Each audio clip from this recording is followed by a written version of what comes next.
મારું નામ અમોલ ભગવાન પગાર છે. હું આરબી એન્ટરપ્રાઇઝનું મેનેજમેન્ટ બધું હચાવું છું. શું બનાવ બન્યો હતો? એકચ્યુઅલી મારે 21 તારીખે સવારે છે ને મારો જે મેસો કંપનીનો છે, જો વાલ્મોનો કુરિયર પાર્ટનર છે, એ લોકોનું કુરિયરનું કામ કરું છું.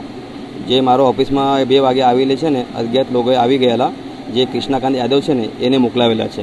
જે જૂની અગાવત છે એના હિસાબથી એ લોકોએ મારે મોકલાવેલા છે. એ બે જણા પાર્ટનર છે. એના કરણ જાદવ કરીને છે, એ 2 જણા વાલ્મો કંપનીના પાર્ટનર છે. કે એના પહેલાં પણ મારે એ લોકો હાથે થયેલી હતી. 25 તારીખે છે એ લોકોએ મારે જો કામ ચાલુ થયેલું, એ મારા છોકરા પિકઅપ લેવા ગયેલા ને એ લોકોને પકડીને મારવાની ધમકી આપેલી હતી. પછી એ અમે કડોદરા પોલીસ સ્ટેશનમાં છે ને એનું કમ્પ્લેન્ટ આપેલી હતી. પછી એ હથિયારો તલવાર પેલા બધું લઈને આવેલા હતા. પછી કમ્પ્લેન્ટમાં એમના ઉપર પેલો 135 કરીને ધારા આપેલી હતી. પછી એ લોકો સામેથી કીધું હતું અમને કે ભાઈ તમે આ વસ્તુ અમે એમના હાથે પછી બીજી વાર કરીએ નહીં. પછી એના પછી અમે અમારું કામ ચાલુ રાખ્યું. પછી 21 તારીખે સવારે 2:30 વાગે આવી ગયા. પછી મારા ગોડાઉનમાં જે મારો લગભગ 18 થી 20 લાખનો માલ છે એ પેટ્રોલ નાખીને હલગાઈને ચાલ્યા ગયા.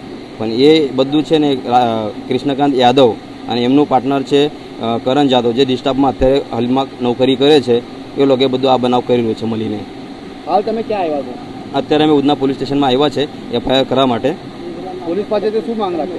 પોલીસ પાસેથી મારો જો અત્યારે જો હું મહેનત કરીને ઉપર આવવા માંગુ છું, બરાબર, આ લોકો મારે પાછા જો બેસેલા છે બધા બિઝનેસ લઈને, એ લોકો મને આ ફિલ્ડમાં આવવા નહીં દેતા. બરાબર, એમ કે તમે કંઈ કરી નહીં શકો આવી મને પહેલાં પણ ધમકી આપેલી હતી. પણ પોલીસને મારે એટલું જ કહેવું છે, મારો જે આ 18-20 લાખનું નુકસાન થયું છે આ બધું મારે આપવા જોઈએ.